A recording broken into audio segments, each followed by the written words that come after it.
Hello students, कैसे हो आप सब। आपका स्वागत है आपके अपने चैनल एम स्टडी पर। आज हम करेंगे एक्सरसाइज 7D के बचे हुए क्वेश्चन। तो क्वेश्चन नंबर 9 हमें दिया हुआ है कि क्या है, तो किसी समतल पर 12 बिंदु हैं। ठीक है, किसी समतल पर 12 बिंदु है। समतल मतलब समान तल, सपाट एकदम से। ठीक है, उनमें से 5 बिंदु एक सरल रेखा में है। सरल रेखा मतलब सीधी रेखा में 5 बिंदु हैं। तो शेष बिंदुओं में से 3 बिंदु सरल रेखा में नहीं है। तो जो बचे हुए बिंदु हैं, ठीक है ना, उनमें से 3 बिंदु सीधी रेखा में नहीं है। तो इन बिंदुओं से कितने त्रिभुज बन सकते हैं, हमें ये ज्ञात करना है। तो हम सबसे पहले ज्ञात करते हैं इसे। तो हम लिखेंगे हल।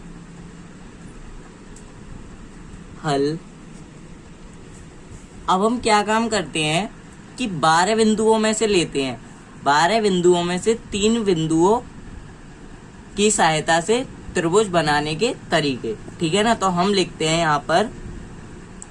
अब आप कहोगे कि हम 3 बिंदु क्यों ले रहे हैं। तो देखो, 5 बिंदु तो हमारे सरल रेखा में, सीधी रेखा में, लेकिन जब हमारा त्रिभुज बनता है 3 बिंदु, तो वो रेखाएं हमारी कैसी होती हैं, वो सरल रेखाएं नहीं होती। वो एक इधर एक इधर एक इधर, जैसे ये बिंदु है 1 2 3, 3 बिंदुओं से मिलकर एक त्रिभुज का निर्माण हुआ। ठीक है ना, अब सीधी रेखा में थोड़ी नहीं बन जाएगा त्रिभुज। ठीक है, तो अब हम सबसे पहले 12 बिंदुओं में से 3 बिंदुओं को लेते हैं। तो हम लिखेंगे यहाँ पर कि माना 12 बिंदुओं में से 12 बिंदुओं में से किन्हीं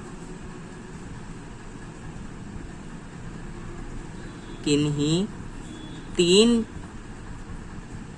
बिंदुओं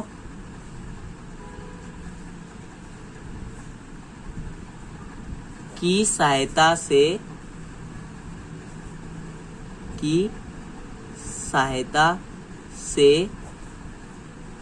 त्रिभुज बनाने के तरीके।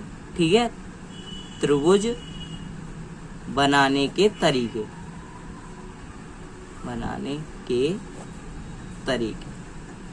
अब देखो, हम यहाँ पर क्या लिखते हैं। आपको कॉम्बिनेशन का फॉर्मूला तो आता होगा, क्योंकि मैं आपको शुरू की वीडियोस से एंड की वीडियोस तक कॉम्बिनेशन का फॉर्मूला लिखवाता आ रहा हूँ।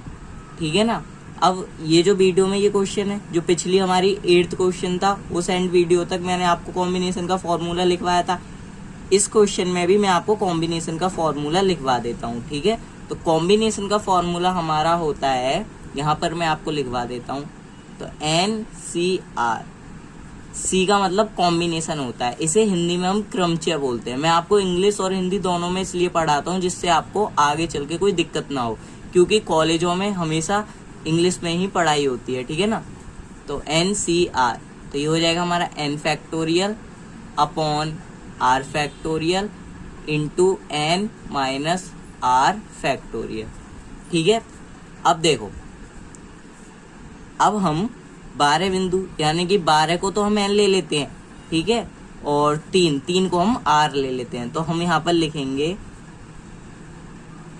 n इक्वल टू 12 और r इक्वल टू 3। ठीक है, अब इस फॉर्मूले की सहायता से हम इन वैल्यूज को इसमें पुट करेंगे।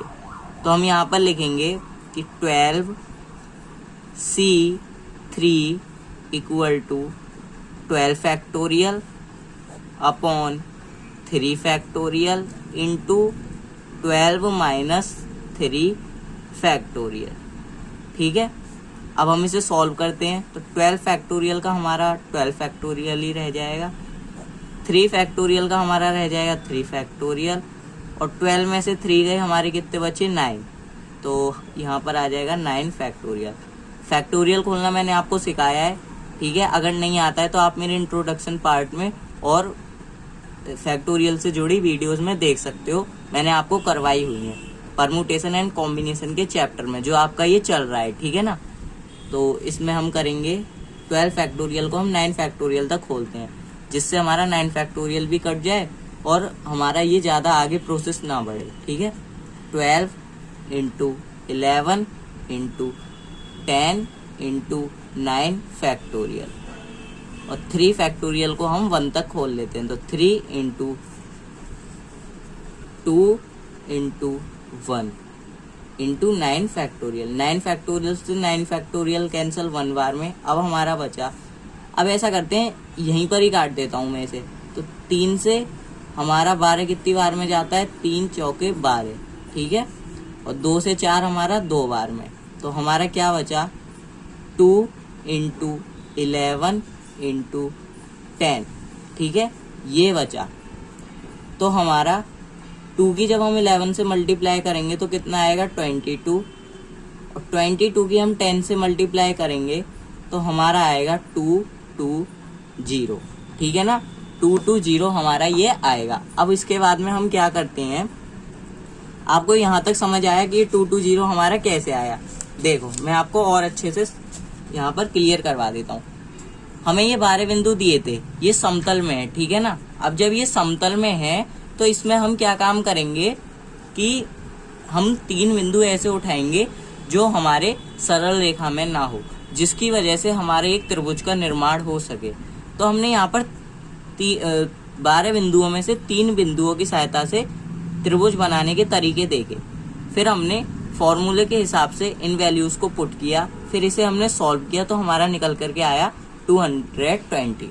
अब देखो, अब हमारे बचे वो 5 बिंदु, तो इन 5 बिंदुओं से हम क्या करते हैं, यहाँ पर हम लिखेंगे, आपको वीडियो थोड़ी सी टेढ़ी लग रही होगी, इसके लिए मैं आपसे माफ़ी चाहता हूँ, क्योंकि अभी इसका सॉल्यूशन नहीं है वीडियो सीधी आने के लिए। अब हम क्वेश्चन का ये लिखते हैं, ठीक है ना, तो परंतु अब हम 5 बिंदुओं को लेते हैं, ठीक है, तो लिखेंगे 5 परंतु 5 एक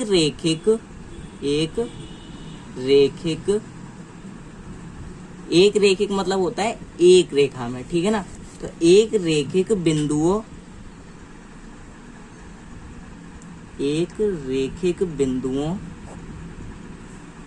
को मिलाने, 5 रेखिक बिंदुओं को मिलाने पर कोई भी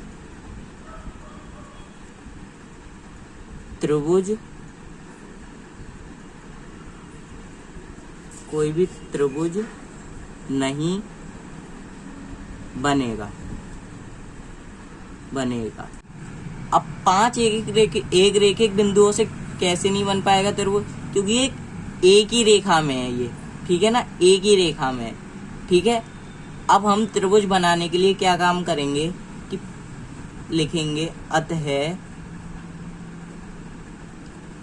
5 एक रेखिक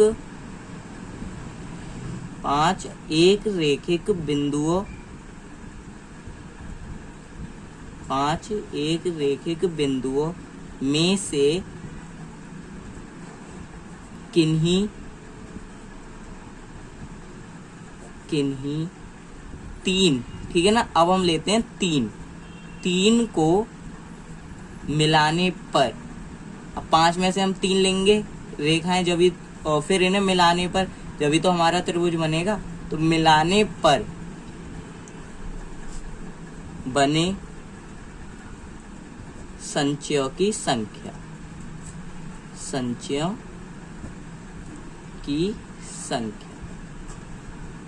ठीक है। अब हम इसे सॉल्व करते हैं इसी फॉर्मूले के अकॉर्डिंग। ये जो हमारा ये फॉर्मूला है, तो n की जगह पर हम लेते हैं 5 और r की जगह पर 3, तो हम यहाँ पर लिखेंगे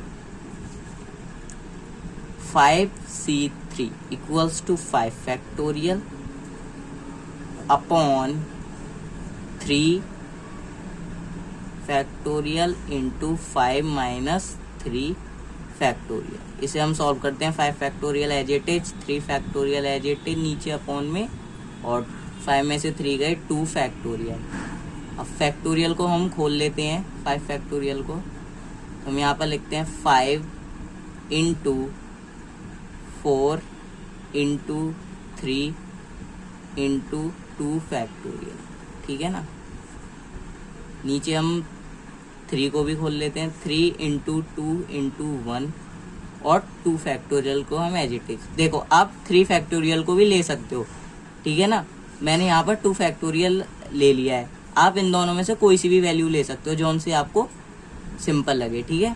तो हमारा आएगा यहाँ पर, देखो 3 से 3 कैंसल, 2 से 4 2 बार में, तो 5 2 जा 10, 5 इंटू 10 हमारा यहाँ पर आया, ठीक है।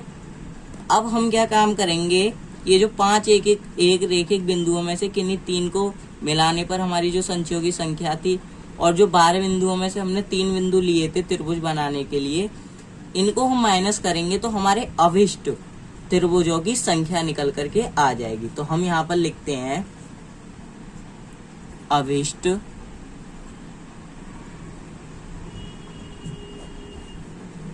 सबसे पहले अतः लिखते हैं जिससे हमारा एंड, अतः अभिष्ट त्रिभुजों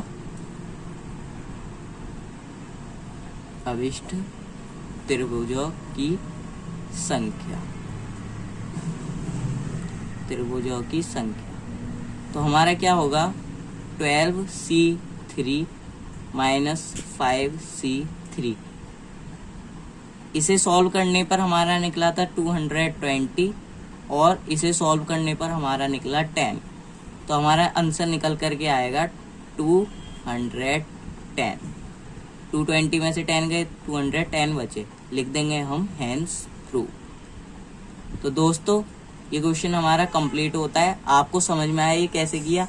सबसे पहले हमने 12 बिंदुओं में से 3 बिंदु उठाए थे त्रिभुज बनाने के तरीकों के लिए, फिर हमने 5 एक रेखिक बिंदुओं से तो बन नहीं सकता त्रिभुज, फिर हमने 5 एक रेखिक बिंदुओं में से किन्हीं 3 को मिलाने पर जो हमारे संचियों की संख्या बनी उसे लिया, फिर हमने जो हमारे अभिष्ट त्रिभुजों की संख्या बनी उसे हमने निकाला, इसमें से और इसमें से, इन दोनों को हमने माइनस किया, हमारा 210 निकल करके आया। तो दोस्तों कैसी लगी आपकी वीडियो, प्लीज लाइक करें, सब्सक्राइब करें एंड कमेंट करें। मैं आपको हर एक्सरसाइज के डीपीपी के क्वेश्चंस 8 से 15 तक प्रोवाइड कराता हूं। दोस्तों आप वीडियो को बहुत प्यार दें और चैनल को आगे बढ़ाएं। धन्यवाद।